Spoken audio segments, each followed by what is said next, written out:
David ஒரு மாதிரி கத்த ஆரம்பிச்சிடும். எப்படா எங்க கிளாஸ்ல எப்ப ஒரு பொண்ணு இருக்கா அப்படின்னு கத்திட்டு திருப்பி கீஃபர் கூட சண்டை போட போயிடும். சோ இந்த வாட்டி கீஃபர் போய் ஜே மேல விழுறான். நிஜமாவே போய் இடிச்சுக்கிறான். இடிச்ச உடனே 2 பேரும் பாத்துக்கிறாங்க. ஆனா 2 பேரும் எதுவும் பேசல.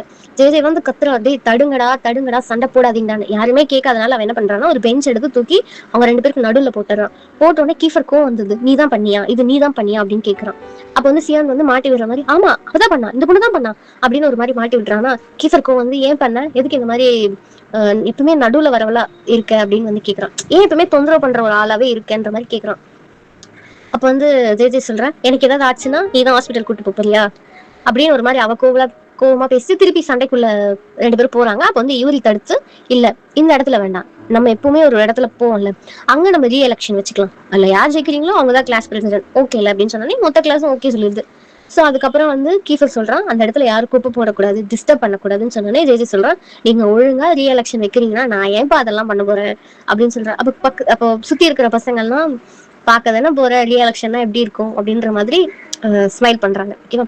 சோ அதுக்கப்புறம் ஜேவும் சியானும் பேசிட்டே வராங்க. சோ அப்ப வந்து சியான் வந்து சொல்றான், இந்த மாதிரி நான் ஒரு பொண்ணை கிஸ் பண்ணேன் அப்படின்னு சொன்னோடனே ஜேஜேக்கு ஒரு மாதிரி ஆயிடுது. சியான் நீ கிஸ் பண்ணியா, நீ குழந்தைடா, நீ எப்படி அப்படின்னு 2 பேரும் அப்படியே ஜாலியா பேசிட்டே போறாங்க. சோ அப்ப போய் பார்க்கும்போது கேன்டீன்ல ஒரு அனௌன்ஸ்மெண்ட் போர்டு இருக்கு, ஜேஜேவும் இனி வந்து கேன்டீன் உள்ள வரக்கூடாது, ஏன்னா அவளும் பேன்னு போட்டிருக்கு. இப்ப எப்படி ஃபுட்டு சாப்பிடுறது, என்ன பண்றது அப்படின்னு யோசிச்சுட்டே இருக்கும்போது ராக்கி வரா. ராக்கி வந்து என்ன ஆச்சு ஜே அப்படின்னு கேட்கும்போது அவ வந்து சொல்றா, இந்த மாதிரி என்னையும் பேன் பண்ணிட்டாங்க அப்படின்னு சொல்லும்போது ராக்கி சொல்றா, நீ வந்து காசு கொடு, நான் போய் உனக்கு வாங்கிட்டு எடுத்து வந்து கொடுக்குறேன், உனக்கு என்ன வேணுமோ சொல்லு அப்படின்னு சொல்லும்போது ஃபர்ஸ்ட் வந்து ஜே சொல்றான் எனக்கு இது வேணும் அப்படின்னு. அப்போ அடுத்து சியான் கேட்கும்போது ஒரு மாதிரி சியான் அப்படி ஒரு மாதிரி வெட்கப்பட்டு நெலிஞ்சு அவன் வந்து என்ன சொல்றான்னா, எனக்கு ராக்கி தான் வேணும் சாப்பிட அப்படின்னு அவன் சொல்றான். அப்ப வந்து ராக்கி வா ஜோக் தான், ரியலா என்ன வேணும்னு சொல்லணும்னே ஐம் ஜஸ்ட் ஜோக், எனக்கு வந்து ஜே சொன்னதே ஓகேன்னு சொன்னோன்னே இவளும் போறா. அப்போ ஜே ராக்கி போறதையே பார்த்துட்டு இருக்கானா சியான். அப்ப வந்து ஜே கேக்குறா, என்ன உனக்கு ராக்கிக்கு என்ன இருக்கு சொல்லு அப்படின்னு ஒரு மாதிரி வைக்கப்படுறானா. ஓ ஓ அப்ப நீதான் அந்த பொண்ணு தானா, அவ்வளவுதான் நீ கிஸ் பண்ணியா அப்படின்னு கேட்கும்போது, இப்படி ராக்கிவா அப்படின்னு கேட்கும்போது, ஆமா இட்ஸ் ஜஸ்ட் ஆப்பன், எனக்கு ரொம்ப பிடிச்சிருந்தது, நாங்க பக்கத்துல இருந்தோம் அப்படி இப்படின்னு சொல்லி அனுப்பினோடனே ஒரு மாதிரி 2 பேரும் ஒரு மாதிரி குஷியாறாங்க. அப்படின்னு ஒரு மாதிரி ஜாலியா ஆயிடுறாங்க 2 பேருமே. சாப்பிட்டெல்லாம் முடிச்சுட்டு அப்படியே அவங்க வராங்க. ஸோ வந்துட்டு இருக்கும்போது அந்த பிளேஸ் சொன்னாங்கல்ல, இந்த மாதிரி ரீ எலெக்ஷன் வைக்க போறாங்கன்னு. ஸோ அந்த இடத்துல பெஞ்ச் எல்லாம் போட்டு எல்லா பசங்களும் சுத்தி இருக்காங்க, டேவிடும் கீஃபர் மட்டும் நின்றுட்டு இருக்காங்க. ஸோ அப்போ வந்து எல்லாரும் கீஃபர் அப்படின்னு கத்துறாங்க. ஸோ இவருக்கு ஒண்ணுமே புரியல என்ன நடக்குது அப்படின்னு ஜே பார்த்துட்டு இருக்கா. பார்த்தா 2 பேரும் திருப்பி அடிச்சுக்கிறாங்க. கீஃபரும் அடிக்கிறான், டேவிடும் அடிக்கிறான். 2 பேருக்கும் ஒண்ணுக்கு ஒண்ணு சலிச்சது இல்லைன்னு சொல்லலாம். ஓகே. சோ 2 பேரும் மாத்தி அடிச்சுட்டு இருக்காங்க. சோ இவ எல்லாரும் கீஃபர்னு கத்தும் போது ஜே மட்டும் டேவிட் கத்துறா. அதுக்கு கீஃபர் கோவம் வந்தது. ஒரு மாதிரி செய்கை எல்லாம் பண்ணி காட்டுறான், ஒன்னு அவ்வளவுதான் ஒழுங்கா ஓடி போயிடுன்ற மாதிரி எல்லாம் செய்கை எல்லாம் காட்டுறான். பட் வந்து ஜே வந்து டேவிட் தான் சொல்லுவேன் அப்படின்ற மாதிரி பண்றான். சோ அதுக்கப்புறம் வந்து அவ டேவிட் கத்து ரொம்ப நேரம் நல்லா தான் போயிட்டு இருந்தது ஃபைட், ஒரு மாதிரி ஈக்குவலா. போக டேவிட் வந்து அப்படியே லோ ஆயிட்டு தோத்துறான். பயங்கரமா போட்டு அவனை அடிச்சுட்டு எல்லாரும் போயிடுறாங்க.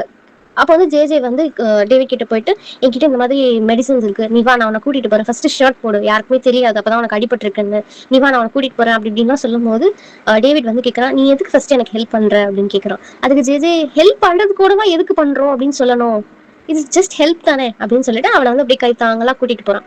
ஸோ நெக்ஸ்ட் டே வந்து ஸ்கூல் போகும்போது ஜே இருக்கா. ஆக்சுவலி டேவிட்க்கும் சியானுக்கும் நடுவுல தான் ஜே உட்காந்துட்டு இருக்கா. ஸோ சியானுக்கு வந்து ஃபர்ஸ்ட் ஃபுட்டு கொடுத்துடுறா. ஸோ கொடுத்துட்டு அப்படியே திரும்பி பார்த்துட்டு டேவிட் கிட்ட உனக்கு ஃபுட் வேணுமா அப்படின்னு கேட்குறா. அதுக்கு வந்து டேவிடும் வேணும் அப்படின்னு சொன்னேன். சரி ஓகே, நான் நாலுல இருந்து உனக்கும் சேர்த்து எடுத்துட்டு வரேன், பட் இப்போதைக்கு இந்த ஃபுட் எடுத்துக்கோ அப்படின்னு சொல்லி அவள்கிட்ட இருக்கிறத கொடுக்குறா. ஸோ அப்படியே அவங்க 3 பேரும் ஃப்ரெண்ட்ஸ் மாதிரி ஆயிடுறாங்க. ஸோ அப்போ வந்து சியான் கேட்குறான், உங்ககிட்ட வந்து ஸ்போர்ட்ஸ் ட்ரெஸ் இருக்கா, எடுத்துட்டு வந்தியா, இன்னைக்கு பிடி இருக்கு அப்படின்னு சொன்னாரு. நான் எடுத்துட்டு வந்திருக்கேன் அப்படின்னு சொல்றான். சரின்னு சொல்லிட்டு பேக்ல இருந்து எடுக்கிறதுக்குள்ள அப்படி நிமிந்து பார்த்தா எல்லா பசங்களும் அங்கேயே ட்ரெஸ் மாத்த ஆரம்பிச்சிடறாங்க. இது வந்து டேய் உன் கிளாஸ்ல ஒரு பொண்ணு இருக்காடா, டேய் அப்படின்னு ஒரு மாதிரி கத்துறான். யாருமே கண்டுக்கவே இல்லை.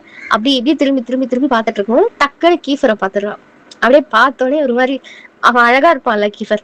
சோ அப்படியே பேனு கீஃபரே பார்த்துட்டு இருக்கா. ஒரு 2 மினிட்ஸ் கிட்ட பார்த்துருப்பான்னு வச்சுக்கோங்க. அப்போ வந்து சியான் வந்து இப்படி தட்டிட்டு, நல்ல வியூல நல்லா இருக்குல்ல, எல்லாத்தையும் பார்த்துட்டு தானே அப்படின்னு சியான் சொன்னோடனே ஜே வந்து வாயை மூடு, ஒண்ணும் இல்லை வாய் விடுன்னு சொல்லிட்டு அவன் வாயை அப்படியே பொத்திட்டு அதுக்கப்புறம் எல்லாரும் அவ்வளவுதான் பாக்குறாங்கன்னே அப்படியே நவருங்க நான் வெளியில போறேன் அப்படின்னு சொல்லும்போது தவறுதெல்லாம் போய் யூரி மேல இடிச்சோடனே எல்லாரும் கிளாஸ் பார்த்தோன்னே சாரி அப்படின்னு சொல்லிட்டு அந்த இடத்த விட்டு போயிடுறான். ஸோ பிடி எல்லாம் நடக்குது. ஸோ பிடில வந்து எக்ஸசைஸ் சொல்லி கொடுக்குறாங்க, அது பண்றாங்க. ஸோ அந்த இடத்துக்கு வந்து ஏரிஸும் எல்லாரும் வராங்க, அந்த செக்ஷன் ஏ சேர்ந்தவங்க எல்லா பசங்களும் வராங்க. ஸோ 2 பேரும் ஜோடியா வந்தோடனே கீஃபருக்கு ஒரு மாதிரி ஆயிடுது. அவன் ஃபேஸ்லயே தெரியும் அவனுக்கு ஒரு மாதிரி இருக்கு பொசசிவா அப்படின்னு சொல்லிட்டு. ஸோ அப்படி அவனெல்லாம் அவங்க 2 பேரையும் பார்த்துட்டு அப்படியே ஜேஜேவை பார்க்குறான். ஸோ அப்படியே பார்த்துட்டு ஒரு மாதிரி சிரிக்கிறான். மேம் வந்து நீங்க இருங்க அப்படின்னு சொல்லிட்டு போயிடுறாங்க. ஸோ வந்து ஜேஜேவும் டேவிடும் சியானும் தனியா விளையாடி சிரிச்சிட்டு இருக்காங்க. ஓகேவா? அப்போ வந்து கீஃபர் இவங்க பண்றதெல்லாம் பார்த்துட்டு ஒரு மாதிரி கடுப்பாயி கையில இருந்த பால் எடுத்துட்டு ஜேஜே மேல ஃபர்ஸ்ட் ஒன்று தூக்கி போடுறான். ஸோ அதை பார்த்துட்டு அங்க இருக்கிற எல்லா கிளாஸ் பசங்களும் ஜேஜே மேல பால் தூக்கி போடுறாங்க.